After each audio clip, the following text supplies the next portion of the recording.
মমতা বন্দ্যোপাধ্যায় পাগলের প্রলাপ বকছেন, পানিহাটিতে বললেন কৌস্তব বাগচি। নিশিদিন diagnostic centre, এ complete diagnostic solution. আমাদের ঠিকানা 144/1 সেন্ট্রাল রোড, আনন্দপুরি, ব্যারাকপুর, কলকাতা 122। আমাদের যোগাযোগ 9875338719। নন্দীগ্রামে ষষ্ঠ দফার ভোটে অশান্তির ঘটনা নিয়ে বিজেপিকে কাঠগড়ায় তুলেছেন পশ্চিমবঙ্গের মুখ্যমন্ত্রী তথা তৃণমূল কংগ্রেস সুপ্রিমো মমতা বন্দ্যোপাধ্যায়।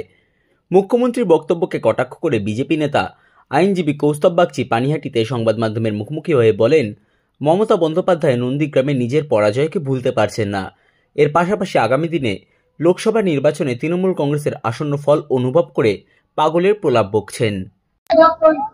নন্দীগ্রামে কি করা হয়েছে না করা হয়েছে এটা যদি মমতা বন্দ্যোপাধ্যায় তার আলালের দুলালের বক্তব্য যদি শোনা হয়, তারপরে আমাদের যিনি ভারতীয় জনতা পার্টির যিনি মারা গেলেন, এটা জিনিসগুলোকে ম্যাচ করালেই বোঝা যাবে।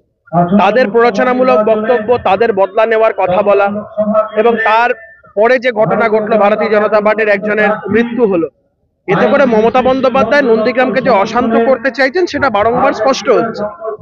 আগুন নিয়ে খেলছেন, খুব ভয়ঙ্কর পরিণতি হবে, কারণ উনি এখনো উনার এই 1956 ভোটের হারটাকে হজম করতে পারছেন। অপেক্ষা করুন, গোটা বাংলা থেকে এইভাবে তৃণমূল বিতাড়িত হবে। উনি নিজের হারটাকে এখন অব্দি হজম করতে পারেননি, বাংলার হারটা, গোটা বাংলা জুড়ে হারটাকেও হজম করতে পারবেন না, সেটা এখন থেকেই বুঝতে পেরে পাগলের প্রলাপ করছে। সাধ্যের মধ্যে স্বপ্নের ফ্ল্যাট খুঁজছেন? লাবণ্য গ্রুপের পক্ষ থেকে ব্যারাকপুর হরিসভা মন্দিরের নিকটে সোনাঝুরি আবাসন। থাকছে lift, top floor, set, 0% GST। এছাড়াও থাকছে ব্যাংক লোনের সুব্যবস্থা। ফ্ল্যাট বুকিং চলছে। আমাদের যোগাযোগ 7278200456।